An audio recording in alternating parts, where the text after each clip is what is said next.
Thumbnail देख के तो आपको झटका लग ही गया होगा। अगर हम आपसे कहें कि आज आपका फेसबुक, ट्विटर, इंस्टाग्राम सारे सोशल साइट्स के अकाउंट बंद हो जाएंगे, तो आपका क्या रिएक्शन होगा? ऐसे, या फिर ऐसे, या फिर ये?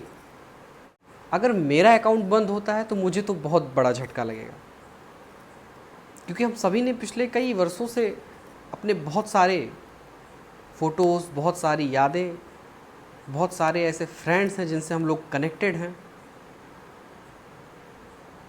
सोशल मीडिया एक जीवन का हिस्सा बन चुका है।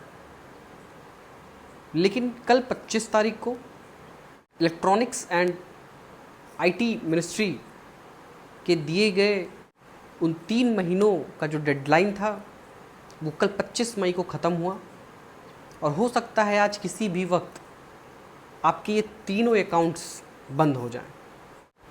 अगर फेसबुक, इंस्टाग्राम और ट्विटर ने इन गाइडलाइंस को फॉलो नहीं किया तो आज ही इसे यहीं बैन कर दिया जाएगा।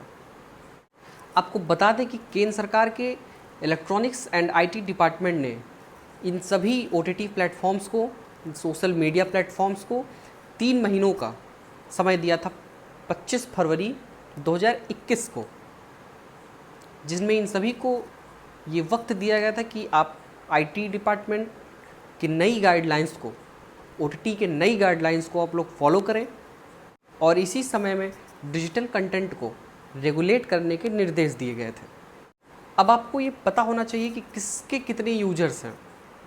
सरकारी आंकड़ों के मुताबिक व्हाट्सएप के 53 करोड़ यूजर्स हैं, यूट्यूब के 44.8 करोड़ यूजर्स हैं, और फेसबुक के 41 करोड़ यूजर्स हैं। इसी तरह इंस्टाग्राम के 21 करोड़ और ट्विटर के 1.75 करोड़ यूजर्स हैं। वहीं कू ऐप के 60 लाख यूजर हैं। आपको ये जानकारी दे दूं कि इंडियन वर्जन ट्विटर का कू ऐप जो है वो एकमात्र ऐसा सोशल मीडिया प्लेटफॉर्म है जिसने सरकार की गाइडलाइंस को माना है। अब आपको ये जानकारी होनी चाहिए कि आखिर ये गाइडलाइन है कौन सी। तो इस गाइडलाइन के मुताबिक सोशल मीडिया प्लेटफॉर्म को सबसे पहले नोडल ऑफिसर, कंप्लायंस ऑफिसर और रेजिडेंट ग्रीवांस ऑफिसर तैनात करना होगा, जो कि इंडिया बेस्ड होंगे, जिनका कार्य क्षेत्र भारत होगा।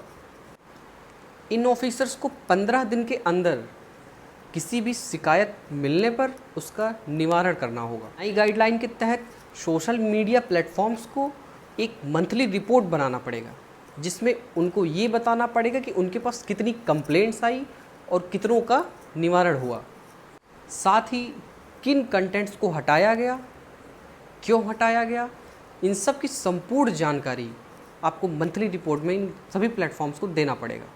सभी सोशल मीडिया प्लेटफॉर्म्स को इंडिया का फिजिकल एड्रेस होना चाहिए, जो कि कंपनी के मोबाइल ऐप और वेबसाइट पर दर्ज होना चाहिए।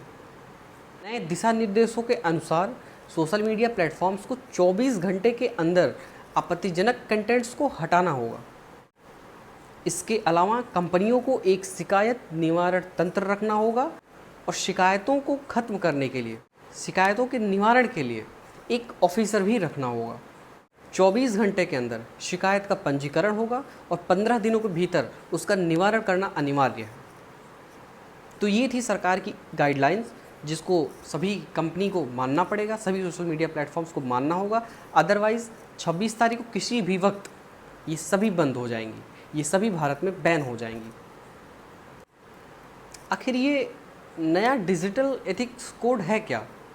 नए डिजिटल एथिक्स कोड के साथ सरकार का ये लक्ष्य है कि एक प्रोग्रेसिव इंस्टीट्यूशनल मैकेनिज्म को बनाना है, जिससे किसी भी आपत्तिजनक कंटेंट का प्रचार प्रसार ना हो सके, किसी भी अफवाह को रोका जा सके, उसको तुरंत डिलीट किया जा सके, किसी भी शिकायत का तुरंत निवारण हो।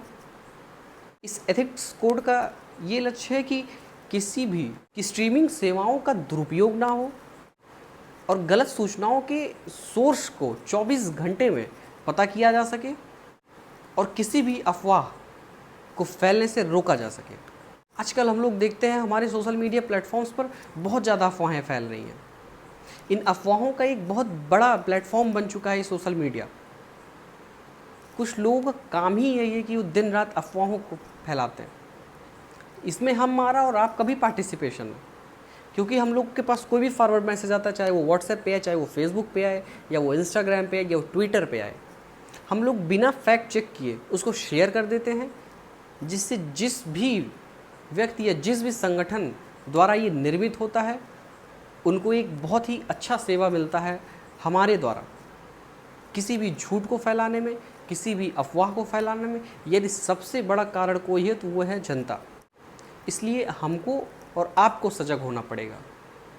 गाइडलाइंस, नियम सब ऐसे ही बनते रहते हैं, लेकिन उसको मानना हमारा काम है। हम और आप यदि सजग रहेंगे तो देश में या कहीं भी कभी भी कोई भी गलत मैसेज वायरल ही नहीं होगा। तो आप सभी से मेरी गुजारिश है कि किसी भी मैसेज को फॉरवर्ड करने से पहले सबसे पहले उसके तह तक जाइए, उसकी जानकारी ले लिए, उसके फैक्ट को चेक कीजिए, फिर किसी भी मैसेज को फॉरवर्ड कीजिए। आप सभी का बहुत बहुत धन्यवाद।